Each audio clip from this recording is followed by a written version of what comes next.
Good morning students. हम BCom second year में income tax विषय के अंतर्गत देख रहे थे हास एवं अन्य प्रावधान, जिसमें हमने अपने 3 पॉइंट कवर करे थे हास संबंधी महत्वपूर्ण प्रावधानों में। अब हम आज से अपने चौथे पॉइंट से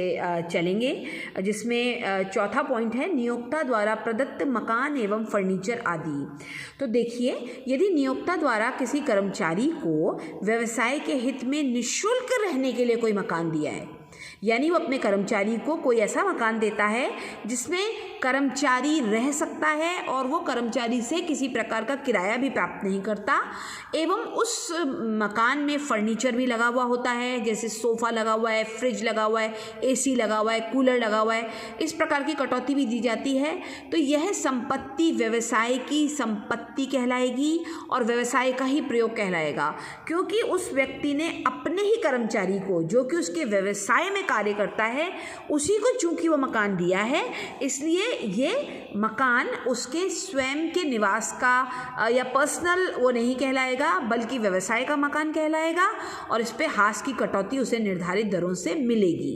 5वां पॉइंट देखिए, यदि संपत्ति को प्रचलन से हटा दिया गया हो। यदि किसी संपत्ति को हम प्रचलन से हटा देते हैं, जैसे कोई मशीनरी है वो पुरानी हो गई, अब हम उस पे काम कर ही नहीं सकते, कोई नई मशीनरीज आ गई हैं जिन्हें हमने खरीद लिया है, तो हमने उन्हें प्रचलन से हटा दिया पुरानी मशीनरीज को। तो ऐसी कोई भी संपत्ति, या जैसे कोई सोफ़ा है, कोई एसी है वो ख़राब हो गया, उसकी जगह नया एसी कंपनी में लगा दिया हमने, तो एसी जो है वो प्रचलन से हट गया। तो इस प्रकार कोई भी संपत्ति यदि व्यापार एवं पेशे में प्रचलन से हटा दी जाती है तो स्टूडेंट्स उस पर हास की कटौती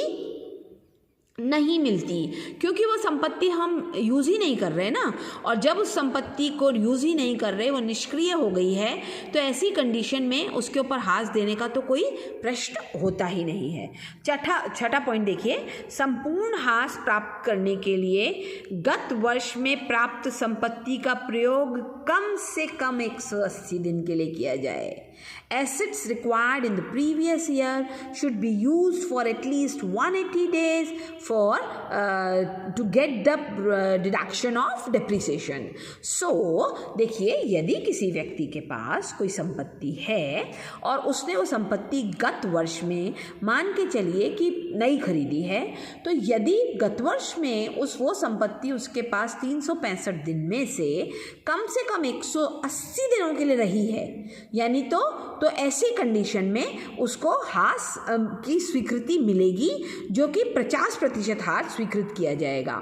पर यदि गत वर्ष में संपत्ति का प्रयोग 180 दिन से अधिक किया गया है तो उसे पूरी हास की कटौती मिलेगी, यानी 180 दिन तक किया है तो 50%, और यदि 180 दिन से 2 दिन, 3 दिन, 4 दिन भी ज़्यादा उसने प्रयोग संपत्ति कर ली तो उसे कितना हास मिलेगा? पूरा का पूरा, पूरे साल का हास उसे दिया जाएगा। अगला पॉइंट है, हास की कटौती संपत्ति की लागत से अधिक नहीं हो सकती। ऑब्वियसली यदि कोई संपत्ति हमने 10 लाख की खरीदी है तो हास की कटौती अधिकतम 10 लाख तक ही तो मिलेगी, उससे अधिक तो जब उस संपत्ति का मूल्य नहीं है तो उसकी गिसावट कैसे हो गई? तो हमें इस बात का ध्यान रखना है कि किसी भी संपत्ति के लागत मूल्य से अधिक हास की कटौती उस पर नहीं दी जाती। 8वां पॉइंट देखिए,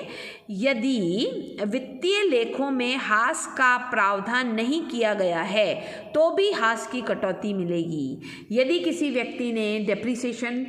जो अलाउ होगा वो फाइनेंशियल अकाउंट्स में नहीं लिखे गए हैं तो भी ऐसा कोई नियम नहीं है कि उसे हास की कटौती ना मिले। वित्तीय वर्षों में हास की कटौती वो प्राप्त कर सकता है।